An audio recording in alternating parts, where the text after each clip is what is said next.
Joining me now is Ambassador Ashok Kantha, former Indian High Commissioner of India to Sri Lanka. Appreciate your joining us, Mr. Kantha. As you see this political war taking place over Kachchatheevu as a diplomat, what is your sense? Is this a wise thing to have a contentious issue playing out like this years later in the political domain? I would not like to comment on politics of the issue, but there has been a clear understanding between India and Sri Lanka dating back to 1974. Agreement which was signed on international maritime boundary between two countries, and there was this supplemental agreement in 1976 under which Kachchativu was put on the Sri Lankan side of international maritime boundary line. And Government of India has maintained that position quite consistently since then under different governments.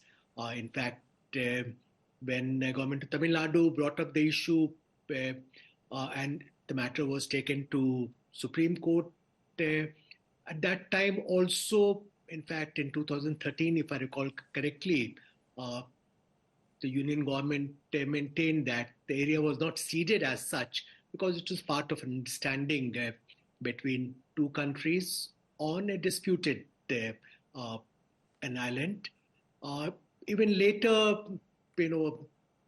even in 2022, I recall that there have been statements from our side, from government, saying that Kachchativu falls on the Sri Lankan side of the international maritime boundary line, but the matter is sub judice. This is where we stand in terms of facts of the case. Can I just stop you for a moment to follow up what you just said, Ambassador Kantha, which was that the MEA's response to an RTI query on Kachchatheevu in 2015, where it said that this agreement did not involve either acquiring or ceding a territory belonging to India, since the area in question had never been demarcated. Under the agreements, the island of Kachchatheevu lies on the Sri Lankan side of the India-Sri Lanka maritime boundary line. How do you see it in that way? Was land ever ceded, or is that a misnomer? No, in fact, as I mentioned, Union government in its intervention in the matter before the Supreme Court in 2013 also took that position that there has been no ceding of territory.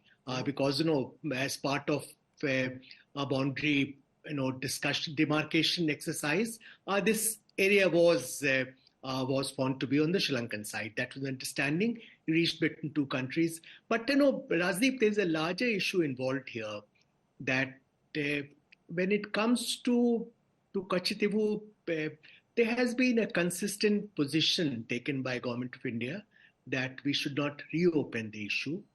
And the agreement also, the two agreements of 1974 and 1976, they do not quite provide for reopening of international maritime boundary line agreed upon between two countries. Besides, there have been other cases as well where we have taken certain positions. For instance, with regard to IMBL with Bangladesh, you are aware of Permanent Court of Arbitration giving certain award in July 2015, which largely went in favor of Bangladesh, and we accepted that award, even though later in 2016, China did not accept the Permanent Court of Arbitration award when the Philippines took the matter related to South China Sea to that platform.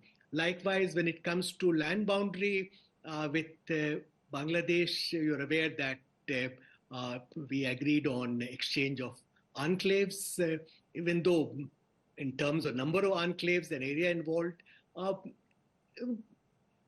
this to some extent favored Bangladesh. I think these are positions we take as part of negotiations, and by and large, we maintained continuity in position of Government of India, even if there is a change in government. For instance, Mr. Vajpayee, when the agreement was signed in 1974, he took a very strong position in Parliament in opposition to the agreement.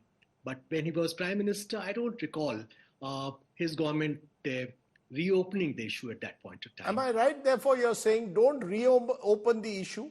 Are you saying let's not reopen it, let sleeping dogs lie in a way? Yes, as far as the boundary is concerned or international maritime boundary line is concerned, we should not be reopening the issue. But there are some practical questions which can be discussed with Sri Lanka in a friendly manner. For instance, fishing rights in areas in proximity of Kachchativu. That is possible, and that scope is available within existing agreements as well.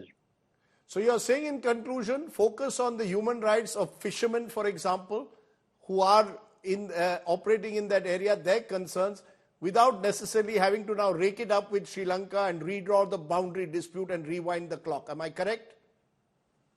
Exactly. We have always maintained that humanitarian aspects of fishermen's dispute must always be given precedence and priority. And so that has been our position all along. Okay. Let me leave it there, Ambassador Kantha. I appreciate you joining me here on the news today. Thank you so much.